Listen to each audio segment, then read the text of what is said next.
اوپر کیا حق ہے؟ آپ نے فرمایا تیرے خامند کے جسم پہ پھوڑے نکل آئیں اور ان میں گندا پانی جمع ہو جائے اور تو زبان سے چاٹ چاٹ کے اس کے زخم صاف کرے تو بھی تو نے خامند کا حق ادا نہیں کیا۔ دونوں کو بیلنس کیا ہے۔ بہترین مسلمان وہ ہے جس کا بیوی کے ساتھ اچھا سلوک ہو۔ جب تک آپ کو صبر اور برداشت کرنا نہیں آئے گا آپ کی زندگی خوبصورت نہیں ہو سکتی۔ غصے کو پینا سیکھو، غصے کو دبانا سیکھو، غصے کے وقت چپ رہنا سیکھو تو آپ کی زندگی بڑی خوبصورت ہو جائے گی۔ دل دریا سمندروں ڈوبے کون دلانیاں جانے ہو، وچے بیڑے وچے جھیڑے وچے ونج مہانے ہو۔ میرے نبی نے گھروں کو آباد کرنے کا ایک خوبصورت طریقہ بتایا کہ اس زبان پہ قابو کر لو، اس زبان پہ قابو کر لو، خاموش رہنا سیکھ لو۔ غصے کے بیوی کو غصہ چڑھ جائے تو خامند چپ کر جائے، خامند کو غصہ چڑھے تو بیوی چپ کر جائے تو آپ کا گھر خوبصورت رہے گا۔ اگر دونوں ہی آگ لگ گئی اور دونوں ہی بولنا شروع ہو گئے تو آپ بھی گئے، آپ کے بچے بھی گئے۔ اپنی زبان پہ قابو پانا سیکھو۔ ہماری ایک دھوبن تھی ماسی شریفہ، فوت ہوگی بیچاری، وہ تھی بڑی لڑاکی، چھوٹے قادری آئے تھے، چنگا شرلی پٹاخہ ہے، تو وہ آئی میری بہن کے پاس، کہتی بی بی میری نوواں میرے نال بڑا لڑدیاں، لڑتی آپ تھی، میری نوواں میرے نال بڑا لڑدیاں، میں نے کوئی تویز دے کہ ساریاں میری نوکر بن جانا۔ اب میری بہن کو تو پتا تھا کہ ماشاءاللہ آپ سوا سیر ہے، تو میری بہن تویز گنڈے کا ہمارے ملک میں بڑا رواج ہے، تو ایسے الٹی سیدھے لکیریں لگا کے نا تو رول کر کے چھوٹا سا بنا کے نا کہا کہ ماسی جب تیری لڑائی ہونے لگے تو یہ تعویذ تم نے یہاں رکھ لینا اور چک مار لینا ایسے، اور اس کو گرنے نہیں دینا، گر گیا تو وہ تیری خیر کوئی نہیں۔ اور اس نے کیا کیا، اس کو چپ کروانے کا طریقہ، تو تعویذ کی تو بڑی اہمیت ہوتی ہے۔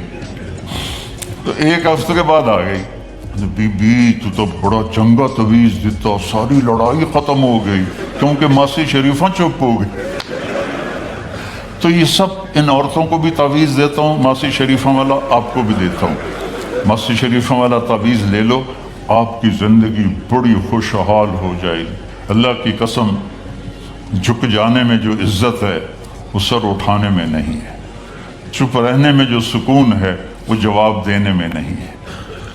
آپ خاموش رہنا سیکھو، آپ اپنے بچوں کو عزت دینا سیکھو، اپنے بچوں کو ٹائم دیا کرو۔ یہاں مرد کی بھی جاب ہے، عورت کی بھی جاب ہے، تو بچے نظر انداز ہوتے ہیں، ان کو ٹائم دو۔ میرے نبی نے فرمایا اکرموا اولادکم، اپنی اولاد کو عزت دو، اور آپ نے فرمایا خیرکم خیرکم لأہلہ، سب سے بہترین مسلمان وہ ہے جو بیوی سے اچھا سلوک کرے۔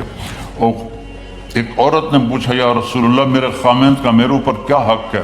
آپ نے فرمایا تیرے خامند کے جسم پہ پھوڑے نکل آئیں اور ان میں گندا پانی جمع ہو جائے اور تو زبان سے چاٹ چاٹ کے اس کے زخم صاف کرے تو بھی تو نے خامند کا حق ادا نہیں کیا۔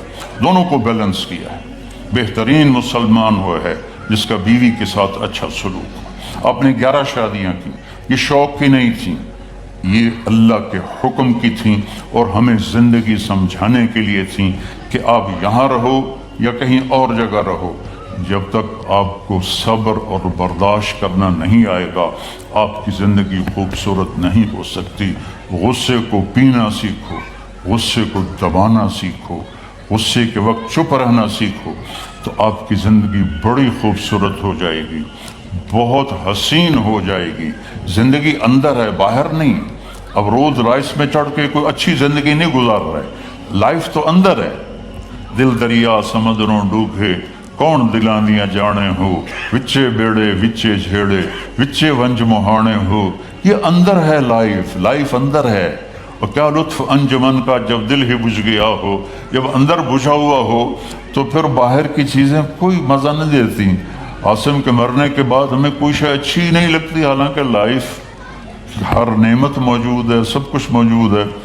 میرے بیٹے کا نام عاصم تھا جو فوت ہوا ابھی، جو 36 سال کی عمر میں، تو کوئی شے اچھی نہیں لگتی کہ اندر ویرانی آ گئی۔ یہ اندر میں خوشحالی ہو، اس کے لیے صرف ایک ہی دوا ہے، وہ ہے محمدی بننا اور محمدی اخلاق کو اختیار کرنا، اللہ کے نبی کے طریقے پر چلتے ہوئے اپنی جان سے لڑائی لڑنا۔ ایک ہمارا دوست تھے، وہ تبلیغ میں گئے تو ان کو داڑھی رکھنے کا شوق ہو گیا، اب بیوی ان کی رکاوٹ بنے، کیا داڑھی رکھو گے تو مجھے طلاق دینی ہوگی۔ اور وہ کافی دیر بیچارے سوچتے رہے، ایک دن ان کو ترکیب سوچی، آ کے بیگم سے کہنے لگے میرا جی چاہ رہا ہے کہ میں دوسری شادی کروں، لیکن میں سوچتا ہوں پہلے داڑھی رکھوں یا پہلے شادی کروں۔ تو ان کی بیگم نے کہا پہلے داڑھی رکھ لو، پہلے داڑھی رکھ لو۔ تو ایسے اپنی بیگمات کو مناؤ پیار محبت سے۔ عزت تو نبی کے طریقے میں ہے، نبی کا طریقہ چھوڑ کے میرا والد مجھے ڈاکٹر بنانا چاہتا تھا، تو آج میں یہاں کھڑا ہوتا، اگر میں ڈاکٹر ہوتا، میرا چھوٹا بھائی ڈاکٹر ہے، بہت اعلیٰ ڈاکٹر ہے، تو میں یہاں کھڑا ہوتا، مجھے یہاں میرے نبی کا طریقہ لے کر آیا ہے، میرے نبی کی سنت لے کر آئی ہے، میرے نبی کی زندگی لے کر آئی ہے، اور آپ جس محبت سے تشریف لائے ہیں اس کے پیچھے میرے نبی کی زندگی ہے۔ تو اللہ کی قسم عزتوں کا خزانہ ہے میرے نبی کی پاکیزہ زندگی۔ تو آپ نے ہمیں پوری زندگی گزار کے دکھایا۔ حضرت عائشہ کی دلداری فرما رہے ہیں، عائشہ انہو لیہون علی ان اریتک زوجتی فی الجنہ، عائشہ مجھے تو جب سے پتا چلا ہے تو جنت میں میری بیوی ہے، میرے لیے تو مرنا ہی آسان ہو گیا ہے۔ بھلا جس نے رب کو دیکھا ہو اس کے لیے کسی اور کی حاجت رہ جاتی ہے؟ باقی یہ صرف دلداری کے لیے تھا۔ ایک دوسرے کی تعریف کرو، ایک دوسرے کے لیے اظہار محبت کرو۔ آج کا ماحول ایسا ہے، بیگم سے کہو گے آئی لو یو، کی خیرت ہے کی ہے، وہ تم سے کہے گی آئی لو یو تو تم بھی پوچھو گے خیرت ہے، کوئی چکر تو نہیں آ رہا۔ اظہار کرو، اظہار محبت کرو، اس سے آپ کے پاؤنڈنگ ہوگی۔ اولاد کو ماں باپ سمجھتے ہیں بس ہماری اولاد ہے، ہمیں ان سے پیار ہے، ان کو عزت دو، ان سے اظہار محبت کرو۔ ڈاکٹر عبدالحی صاحب ایک بڑے بزرگ گزرے ہیں، وہ اپنے ایک مرید کے ہاں کھانے پہ گئے تو پوچھنے لگے کھانا کس نے بنایا؟ تو مرید نے کہا جی میری بیگم نے بنایا۔ کہا اس کو بلاؤ۔ ان کی بیگم آ گئی تو فرمانے لگے بیٹی آپ کا کھانا کھایا بہت ہی اچھا تھا، بہت مزے کا تھا۔ وہ رونے لگی دھاڑ دھاڑ۔ تو وہ ڈاکٹر صاحب پریشان ہو گئے کہ بیٹی خیریت تو ہے، کیا ہوا؟ تو وہ کہنے لگی حضرت آپ کے مرید کے پاس مجھے 30 برس ہو گئے، 30 سال، کبھی ایک دن اس نے میری کسی چیز کی تعریف نہیں کی۔ تو اظہار کرو، اظہار کرو۔ حضرت فاطمہ وہاں سے دروازے میں داخل ہو رہی ہیں، آپ کمرے میں بیٹھے ہوئے ہیں یا لیٹے ہوئے ہیں یا کرسی پر ہیں یا زمین پر ہے، جو ہی حضرت فاطمہ تھے تو ایسے تیزی سے آگے بڑھتے تھے، وہیں نہیں کھڑے رہتے تھے، اور ایسے حضرت فاطمہ کا ہاتھ پکڑ لیتے تھے اور اس کو یہاں بوسہ دیتے تھے، وہ کبھی ماتھے کا بوسہ لیتے تھے، پھر ہاتھ پکڑے پکڑے ان کو ایسے لاتے اور چارپائی پہ بٹھاتے، اس کے بعد خود بیٹھتے تھے۔ یہ میرے نبی کی عزت ہے اولاد کے ساتھ، یہ عزت دو، وہ تمہارے رہیں گے، تمہارے بن کے چلیں گے۔ ان کو نصیحت کی ضرورت نہیں ہے، ان کو تمہارے پیار کی ضرورت ہے۔ اور جب اللہ کے نبی حضرت فاطمہ کے گھر جاتے تو حضرت فاطمہ یہ کرتی تھی، وہ کھڑی ہو جاتی، آگے بڑھ کر اللہ کے نبی کے ماتھے کا بوسہ لیتی، پھر ان کا ہاتھ پکڑ کے ان کو چارپائی پہ بٹھاتی، پھر خود نیچے بیٹھتی تھی۔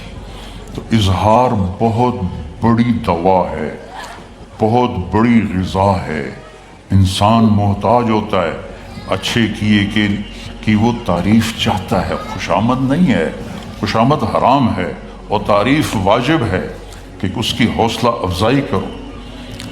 تو یہ آپ کے بڑے گھر سے اور بڑی گاڑیوں سے آپ کی زندگی خوبصورت نہیں بنے گی۔ نبی پاک